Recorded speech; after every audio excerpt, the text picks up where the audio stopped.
Welcome to another episode of the Well Life Podcast, where we connect with individuals across what we have determined to be the 8 dimensions of wellness. Today we have Nick Valenti on again, our in-house dietitian and coach here at 8 Well. We're going to talk about supplements.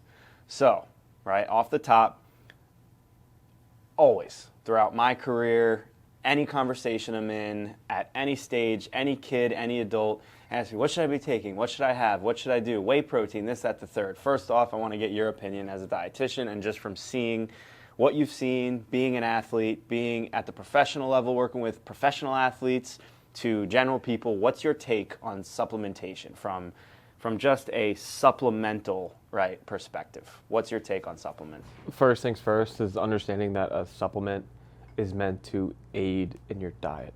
You're supposed to always go food first. The most vitamins, minerals you should be trying to get are from your plate and what your general diet is. The term supplement is vast, and we could be talking about protein supplements, we could be talking about performance supplements, we could talk diet supplements. There's a large spectrum of what really falls into that.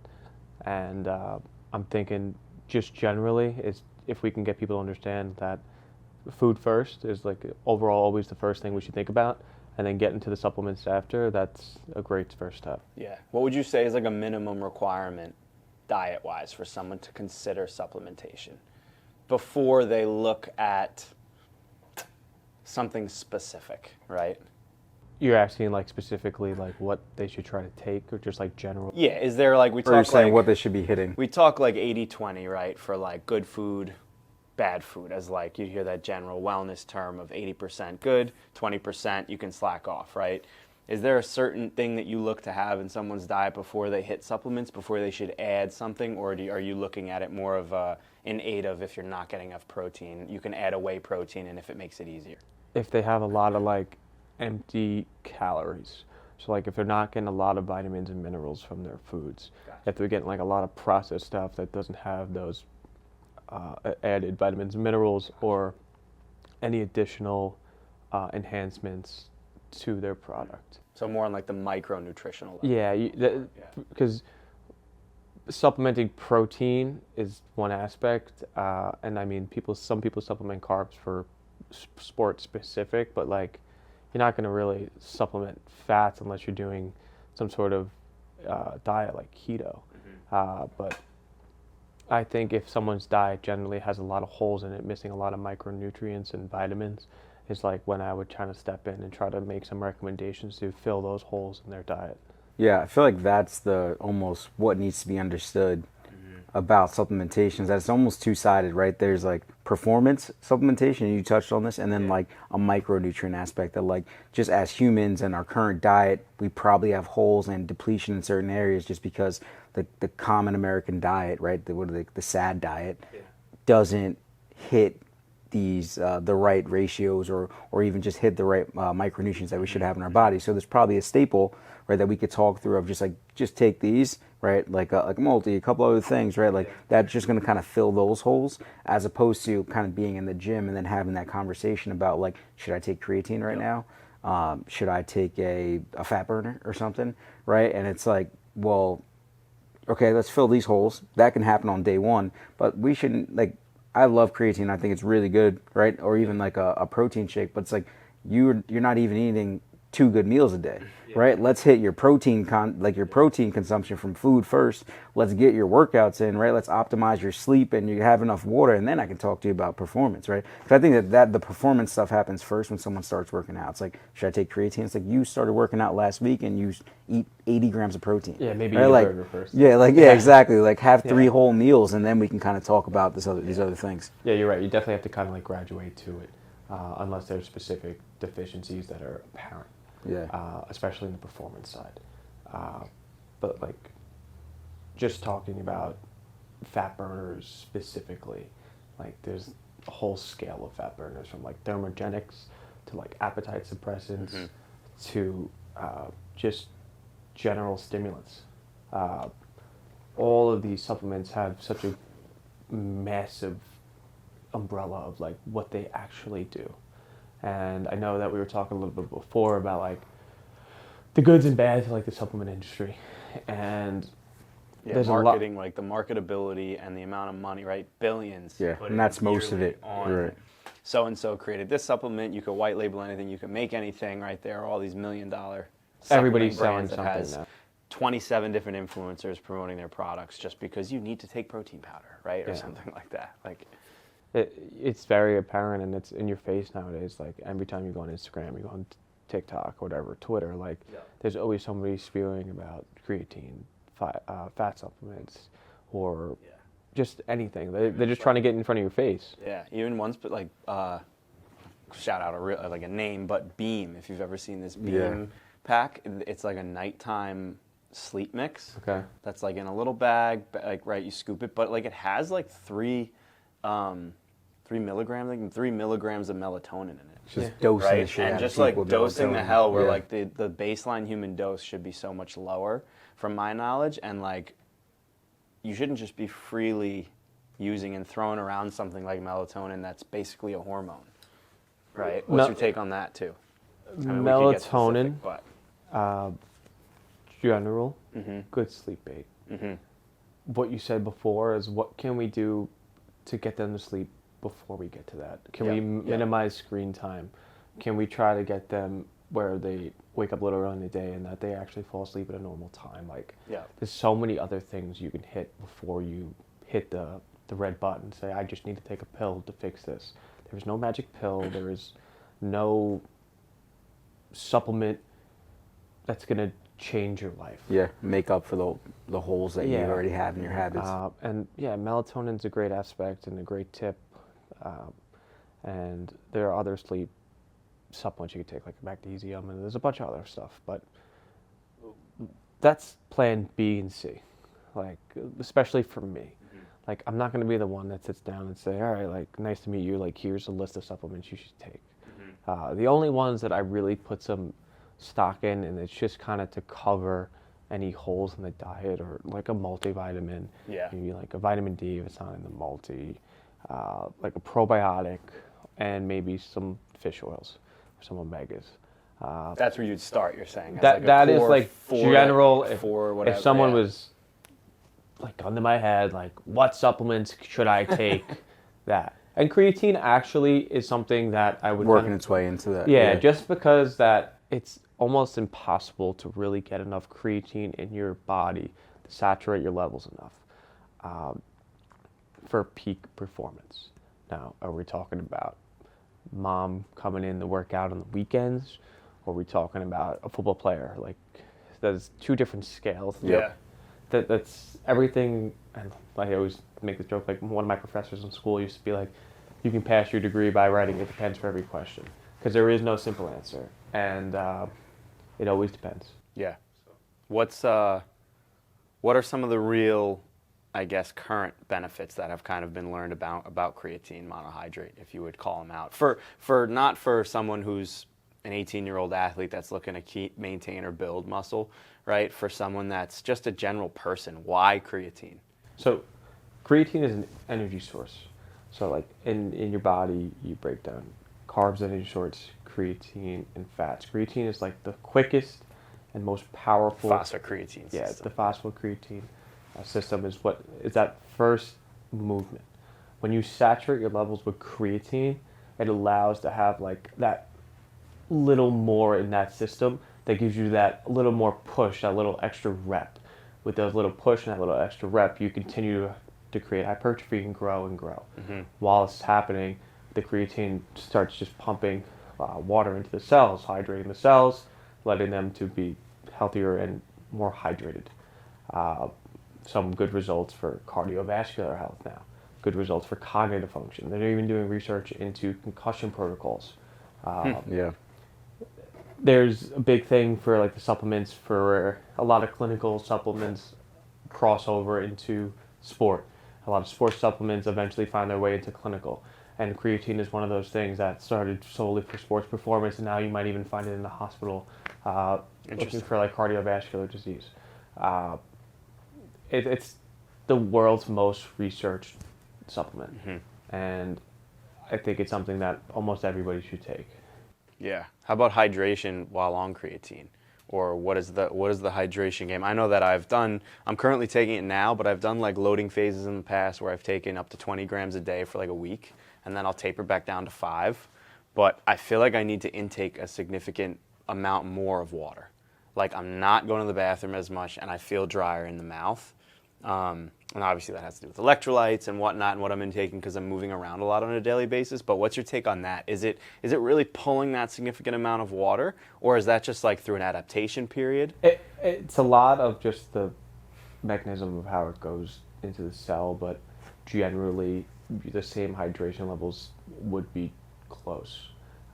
If you do feel that, I would tell you that maybe it's the change from spring to summer. It's hotter out. Maybe you're working out a little bit more. You actually have a little bit more oomph in the gym, so maybe you are sweating a little bit more. Gotcha. I don't think it's going to be something that like you take 5 grams of creatine, you have to increase your fluids by 24 ounces. Like, I don't think it's a simple equation like that. Okay. Like would I tell you that to not drink more water? No, like drink more water. But I don't think there's a concrete answer of 5 grams you have to increase a certain amount. It depends. And it does, and I don't like giving like those answers because it's just so open to discussion. But I think that's a good answer of just stating that you don't necessarily have to change your water intake because you're taking creatine. Yeah. You should always just be hydrated, right? And if you are optimally hydrated, you should be fine with creatine. Like a lot of the big things, like especially growing up when I was playing in high school, is I'm so swollen. Like I don't want to be swollen. Like, Yeah, and that's what people say too. Like, yeah, aren't I? Am I not going to look swollen? Yeah, and it's like that's because your muscles are properly hydrated, and like that gives them the best opportunity for growth. And some people hold it different than others, and of course that you're going to retain a little bit more water on creatine because that's the purpose. That's the whole point, is to drive the fluids into the cells so you can replicate and do more. Yeah, creatine's great, but like stamp of approval, like it's great. it's official. Yeah, it's official. It's not a steroid that all your moms thought were a steroid when you were in Yeah, high school. I've heard. I remember those stories though. Like when I was in high school, it was like if you heard someone was on creatine, it was equated with steroids. Like, oh, look at this guy fucking bench pressing 185. He's on creatine. This kid's crazy. Yeah, I wish that like everyone on that football team, we all should have been on creatine. Yeah, It'd been great. It's from my college experience, and then like from like doing my stint with the Blue Jays, like it's something that we always had around. Yeah. And like most of the guys took it. I would say 85%, and the other 15%, there was probably a reason they weren't. Yeah. What's your not to keep talking about creatine, but what's your take on like these like gummies versus like just a pure creatine monohydrate old school powder? There's even like creatine HCl, which I know I've taken, and it's like a much smaller dosage. Some say it's more efficient. It's got the hydrogen bonded to it, or whatever or hydrogen chloride or whatever. But what's the discrepancy with all the different types out there? I spent some time looking on the difference between monohydrates and all the others. What's not broke doesn't need to be fixed. Yeah. There is no true benefit from taking the other ones, and I haven't seen it. Like I read through a lot of like research on this. It was something we were talking about when I was with the team, and it's the cheapest, most efficient form. Why do we look to fix it? Yeah. Like. Yeah, why take it? Why take 5 gummies in the morning? That's 10 grams of sugar and has other stuff added, or gums, or whatever the heck it could be, or like fibers, or whatever. And why? It's not like you're putting down a horse pill. It's like a little scoop that's salty. Like it's pretty easy to take, and I don't think I've ever had somebody tell me that they couldn't put down their their creatine. Yeah. Yeah, the gummies almost make it harder. Yeah. Right? Now it's like you got to take 5 gummies because they're only 1 milligram. Yeah, it's like triple the cost. Yeah, triple the cost, and so I think it's just a marketing tactic some of the times, and like maybe they add some other stuff in that makes the value a little bit higher, and like specifically like a lot of creatine supplements try to add some other stuff in to stick out and have a difference. Yep. But at the end of the day, if you're looking to buy creatine, just buy creatine. But that's the issue with the supplement industry in itself, right? It's like you're just trying to sell someone on some difference that your product is, as opposed to kind of just being the purest version of whatever you're trying to achieve at that time. Like you talked about maybe having an excessive amount of melatonin, right? Because I want to put you to sleep, because every time you take it, I want you to feel like, wow, that thing really put me out. Just like a lot of the pre-workouts, right? It's like you probably don't need everything that's in there, but they want you to feel an itch. They want you to feel some blood rushing, right? They want you to feel all these things, so you feel like, wow, that product really worked for me, when in fact it really didn't do much to optimize what you were trying to do. Yeah, and the biggest thing for like pre-workouts are like hydrogen buffers. So like a lot of them put in like beta carbonate or some other hydrogen buffers to basically allow your muscles to keep having full contractions. Like as your muscles keep going and keep going, they have some metabolites that basically break down and kind of block up that full force of the myosin actin, kind of like pushing through. So pre-workouts try to give you that efficiency. Some of them also are for like dilation, and then you have like some nitrogen, some nitric oxide, like nitric oxide or citrulline or like some other stuff like that. They all are doing the same thing. Yep. Like some of them have higher doses of other things. Some of them are stim, no stim with the beta alanine. Like, do people need pre-workout in that sense though too? Like, what's what if it works? You know, like if it works, it's not hurting you. Like, and you like it, why not take it? You know. Some of them for athletes specifically, like you can't take because the NCAA or if it's not NSF. NSF, I was gonna say, So a lot of the oversight for the supplements, like one good thing to think about is NSF certification is like basically saying it's third-party tested, like what's on the list of ingredients is actually in the product. It's a good safe way for like high school athletes or college athletes to just be like, I could take this. There's no stress, like I was tested or anything else, like this is safe. What's your take specifically kind of on, obviously caffeine, massive stimulant, the most widely used stimulant probably ever, right, throughout history. America runs on Dunkin' type crap, right? But then what's your take on that? And then like this more occurring kind of Zin, right, pack of nicotine, right? They're all considered, I guess, nootropics, right? Boosters, kind of cognitive function enhancers, but nicotine could have been deemed terrible 10, 15 years ago. Obviously, it's in cigarettes, right? There's that whole thing, but like that's what people associate it with. What's your take on stimulants like this? Because I know I feel like I'm a little more sensitive to caffeine than a lot of people. Some people can take a nap or, Tyler used to abuse the hell out of caffeine, but he's cut his intake down because he's seen me cut my intake down. Peer pressure. Look right at the camera on that one. But what's your take on that, right? And why people might be different with that, and what is your take on like nicotine, caffeine? To start with caffeine, specifically, like you said, like it's been driving force. It's what really drove the Industrial Revolution. It's what kind of turned the page on, like putting your head down and getting to work. It locks you in. It's a nootropic. It really does give you that internal like drive. And that's funny, by the way, that I've heard talking to someone else years ago talking about enlightenment periods throughout history. There was some sort of trace done, and I think it was on a Joe Rogan podcast that a guy brought this up that had studied certain paths he was like a historian, and like the coffee bean was introduced to certain areas, and shortly after all those areas started to improve production, have some type of period of revolution or enlightenment or something like that. Which is really interesting. And that's almost where like the coffee break comes from, where like bosses used to tell their workers to take a coffee break because they knew they'd come back a little bit fresher in the middle of the afternoon. Yeah, it's something that's out there, and like coffee specifically like helps with some helps with GI, like helps pass, starts your morning. Also kind of curbs some people's appetites, and like how you said before, how it affects you more than it affects Tyler. Like they tied it down to like gene specific. Like I was reading a study, I can't produce the exact gene, but they were saying people with one a little bit more sensitive than others. And like obviously everyone's gonna have a little bit difference, but like everyone knows that one person that can't even have a cup of coffee. Yeah. And then there's that one person like me, I could drink 2 cups of coffee and go to bed. And like I used to love a little like espresso after dinner. Yeah. And now I just don't do it. Yeah. Right. Like, because it can't. Like, even though it may not affect you, like it probably is doing something. Yeah, you're thinking about it, and it's like there. It's true. Like it's definitely case specific. It depends.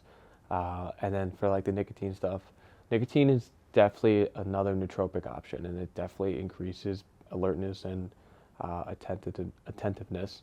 but it is an addictive product and compound. Like, there are pros and cons to everything you take, but nicotine was a part of cigarettes because it hooked you, you know, like that was the part that really got you to come back. And like, you see it in like the Juuls and the vapes, and like, they're terrible.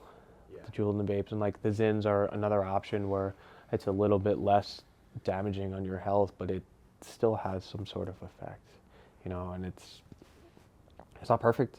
It's not the greatest. It's not the worst. It's just another tool that people use. Interesting. Is that anything that you would ever, and this is me going back to just protocol because it's my own curiosity, but would you ever pick apart something within someone if you looked at their 3-day intake of what they're eating and say, oh wow, that caffeine might be playing a huge part in your restlessness with sleep on a long-term basis, where you might have made different gains, different progress, have different energy, and have different diet maybe because you have less cravings or something because you're sleeping better? Do you go like, is caffeine that significant in that? So I've always wondered that for myself. I mean, it's like, you just said it before, like how much caffeine affects you. Yeah. So if somebody told me they were putting 2 cups of coffee down in the morning and they're like, yeah, I'm not hungry till the afternoon, maybe it's from the coffee. Yeah. If you told me that when you go out to dinner that you like to have like an espresso martini from this specific spot and you can't go to sleep, like that's probably the first thing I'm going to talk about. Yeah. You know, like, yeah, it can be used as a tool. But not abused. Yeah, not abused. Yeah. It's the same thing with anything. Like, too much of a good thing is always going to be bad. Yeah. And it comes down a little bit more harsher in some supplements than others. But yeah, caffeine is a great tool. It's been a part of our lives forever, and it always will be. Just don't abuse it. Yeah. And nicotine is the same thing. Like, it's probably a little bit farther on the shouldn't do spectrum, but like people still do it, and it has some potential effects for them, and that's why they do it. Mm-hmm. It's like, well, if you're using these supplements, it's kind of just checking in. Okay, if I have coffee? Coffee has, obviously, we've seen benefits, right? You're saying through, right? You're talking Enlightenment period, you're talking Industrial Revolution, but even just like you can feel that productivity if it's a habit that you have in the morning, something that does lock you and get you focused. But how is it actually affecting you throughout the day? And if you do have that late cup, are you having issues going to sleep? Okay, so let me just push back, right, or push forward when I'm having that last cup or that last amount of caffeine or nicotine, whatever. But looking at checking in with yourself, what's it actually doing to me? Is it, once it crossed that barrier of me being productive to now it's something that's harming me because I can't go to sleep, now I need to check in and kind of make some changes. Yeah, no, 100%. Being intentional about it. Yeah. That's cool. Going back, so I wanted to kind of mention this and what we have going on, right, with Fount, which is a cool company that we've gotten the opportunity to work with to build out supplement packs. They do a lot of their own really cool like wellness protocol stuff. But going back to the main couple staple items, can you just repeat that again? Because I kind of want to get that out there for people. We're going to be offering it, right? Not as a direct sell, but we're going to be offering this in studio. We could talk about ways to manipulate it and kind of what might be better for you if you sit down with Nick. But what were those core supplements you'd say off the top of someone? I think generally, like, to fulfill and kind of round off your diet from food, like a multivitamin, like a probiotic, maybe an omega fish oil type, vitamin D, and maybe even like an iron supplement. Like it's really a plug and play, but like generally, like if you were taking those, generally a good idea. That's what I would probably run with. Cool.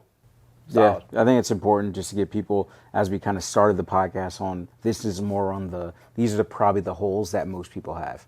So how do we optimize this kind of lifestyle pack optimizer that we're looking to create is going to contain these things that you're probably just missing, even if you're trying to be intentional about what you're eating. Yeah. Right? To kind of just fill those holes before you're thinking about performance as well. Last but not least, is there anything you, either as a person or as a dietitian, both, that you would stay away from, or you would tell people to be like, probably don't even need to touch that or go near it if it's a supplement?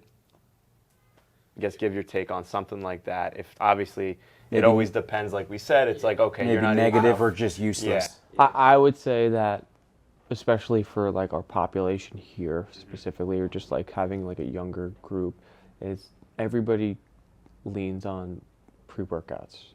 And a lot of these pre-workouts are dosed very high.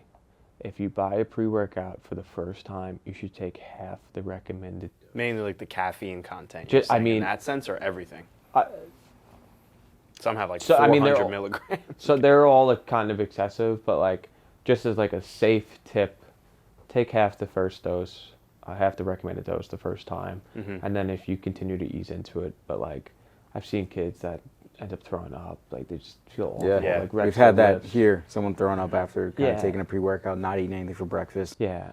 As we're talking about kind of pre-workouts, what we see a lot is kind of someone going to the gym, right? Maybe pop in the studio and they'll grab a can from the local 7-Eleven or deli, right? Usually some sort of pre-workout canned energy drink.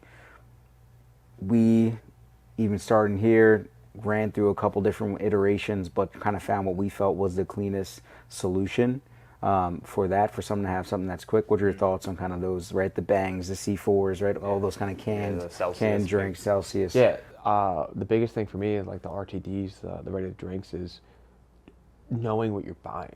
Like, let's go back like 5 years ago. You had C4 and then energy drinks like Monster and Red Bull. Yeah. Nowadays, you have Celsius, you have the Reigns, you have Bangs, you have all these other types. You have like every company marketing against each other to make a better Yeah, tasting. but are can. they an energy drink or are they a pre-workout? Yeah, exactly. And like that's what a lot of these kids don't understand. Of like you're taking in a lot of these vasodilators or like a lot of like creatine. There's a lot in these things. Like if I were to talk to somebody, I would just educate them on like actually looking at the bottle and understanding that I'm grabbing something with caffeine in it, or I'm grabbing something that's gonna have me scratching my face with beta alanine. Yeah, And exactly. I think like that's the first thing we check off as like understanding. And you can go into a store and you could be 10 years old and you can grab a Reign and like check out. Crazy. It's still crazy. Yeah, Like yeah. I don't know. Like That is true relative to like body size. Yeah. And the amount, like there's 300 milligrams, I think. a in normal Reign, cup of right? coffee is like, let's say like 70 to 90 grams Yeah. of caffeine, and then some of these things have 400. Yeah. Like you give that to like a 12-year-old, that's gonna knock Yeah. them on their butt. Like, are they great? Depends. Like maybe if you're going to work out, yeah, not a bad idea. But if you're just having a quick energy drink and you just want to have a little pick-me-up at work, I don't know if you're going to be taking something that's going to increase your internal temperature, like a thermogenic, and you can be sweating at your desk. Yeah, exactly. Like just know what understand you're what putting you in your buy. body. Someone here might know from experience. yeah, that's true. I did do that once at work. I was young and dumb. But note taken on the education and the experience to go through this stuff, you know, and like what everything really is, you know, and what things are aimed at, what they do, what the dosages are. You used to be able to get SARMs over the counter. Yeah. And kids are selective androgenic receptor modulator, which is kind of like a different targeted steroid because it essentially causes increased binding of hormone or some type of receptor kind of relationship. But that stuff I've seen from certain cases really affect people's hormone levels and come out with very, very big issues from crazy standpoint. The biggest thing, like something like Yeah. that, where it's basically like an over-the-counter steroid, is that what you're getting is not what's always being marketed. Yeah. So like you think you're buying X, but you're getting Y, and you're seeing results, but what is the harm it's doing to your body? Yeah. Like specifically, Internally. those were marketed of like non-hormonal kind of effects, but a lot of the companies would put in some pro-hormone type of compound to show results and say my product's the best. Interesting. Yeah. So like it's not even like you're buying your SARM or whatever. It's do you actually know what you're getting in your bottle? And there's not a lot of great oversight in the supplement industry, and they really only come in and check the product if there's an instance of harm or someone reports it. And it's something that you have to self-monitor. You have to educate yourself on before you walk into the store, before you order online. Like do a little bit of research and understand where you're getting your research from. Are you reading research articles, or are you looking on Instagram and saying this kid told me to go buy this? Like understand that there's legitimate sources and people trying to sell you something. Yeah, I think that's a good kind of point for our relationship now with Fount, and then having kind of you involved with that relationship as well. Is so even if we said, hey, you kind of mentioned you're 4, right? Go in the store and go get yourself a fish oil, multi, a vitamin D, a creatine, a couple other things. Like even that, ensuring that you go choose the right product, right? The right dosage. Yeah, the right dosage. Sourcing is a tough task in itself. So kind of being able to now add another level of value, give people an easy way to kind of get these vitamins and know that they're sourced appropriately and the dosing's appropriate, right? That's another thing you can kind of check off the box and they can receive in a good way. Yeah, which some of their supplements are NSF certified. Yeah, as well. also, There's a right? good handful of them that we can make sure get to people that need them, but it's crazy. Like, how many times has someone come to you guys and said, hey, like, I just bought this? And you're like, showing I don't know what that is. Like, I've never idea. seen that before. Yeah, exactly. You know what I mean? And you're like, we eat, sleep, breathe this kind of stuff. And, like, we see new stuff every day. Like, I have guys bring me something and be like, I heard this increases my testosterone by a bazillion points, and I've never seen the compound before. I've never read about it. And this guy's been eating it for a month. Yeah. You know, like, there's so much stuff that comes out, and it's just so saturated that, like, it's just really combing through the good and the bad and the real. And that's what we're here to do. Like, that's what I'm here to do specifically. Like, there'll be stuff that people bring into me, and I'll vet it. Like, I'll do my research, and I'll give them an honest opinion of, like, do I think it's helpful? Do I not think? Do I think it's something we should avoid? Or, like, what's the real dose or what we should take, like, moving forward? And I like that stuff. So, like, I would love to do that. If someone brought me a list of supplements they're looking to take, I would love to come through that. Cool. No, I love that. And also, one thing I want to say, too, is a lot of this crap can get crazy expensive for no reason. And you look at your bill, and it's like a $275 bill every month you're trying to spend on a pre-workout, a supplement, a this, a that, a blah, blah, blah, right? And it's like, slow it down, spend the money on food, right? Maybe have a drink or two less on the weekends if you're spending your money on that, and that's another couple hundred out the door. And right, cut down what you're really intaking and give your body what it needs before all that extra fluff, for the most part, you know. And that's also cutting out the shit to get straight to the point, give them the staples. And every kid wants to get the stringer tee, the fresh pair of kicks, buy the gym membership, get in there and get a pump with their pump cover, and, you know, have the best pre-workout, the best shaker bottle, the best whey protein, iso whey plus, creatine plus this plus that, and it's like, no, like, what are we doing? Yeah, it's a lot simpler than that. You don't even eat fruit. You just ate Eggo waffles for breakfast, you know. It just gets to a point where, is it too much? Yeah. Like, is it too much? Yeah. And that's where I think that the Fount is a really good resource, because, like, it gives us the opportunity to specialize and specify that what each person needs. Yep. And which, that is, just for listeners, that is what we're doing. We'll throw the link for, like, a general supplement below once it's created. In this video it will be, but for Nick, anyone that sits down and is able to work with him, he has the free reign to basically choose from over 100 different compounds and supplements to be able to allocate that for a daily pack and 28-day supply, recurring, actually make something that's worth it. And catered to you. Catered to you. Yep. at a pretty damn good price for what you'd be getting it for with all these different brands out there. I looked even at, like, one vitamin D company and brand could be $47 versus the other one's $21.99, right? And it's like, what? You know? yeah, vitamin D has a lot of different Yeah. types of vitamin D, Yep. so, like, that's probably why it's different. The numbers are so crazy, but yeah, like, from my understanding, it's where it's sourced from, where it's shipped from, and, like, how quickly can you get it somewhere. And that's really case dependent, and that's why some of the numbers are, like, outlandish. But at the end of the day, it's going to be here. We're going to answer those questions, and, like, we just talked about it, like, dove a little bit into each topic, but we could sit here all day. Like, we could talk about creatine all day. We could talk about, we didn't even talk about whey protein. No. You know what I mean? Like, there's That's a mess. so many things that we could just dive into, but just letting everybody know that we're here, and that's what we're doing. Yeah, and we're going to make this process a little bit easier, right? At least from a supplementation standpoint. Cool. Appreciate the chat, Nick. Supplements can be an evil world to kind of put your head in and just be like, what do I do if you want to take them? Or get away from them and take something better, or reset yourself if you've taken a bunch of crap. So yeah, thanks for the convo. Appreciate it. Love it. More and more to come. Love talking Appreciate about the it. listen.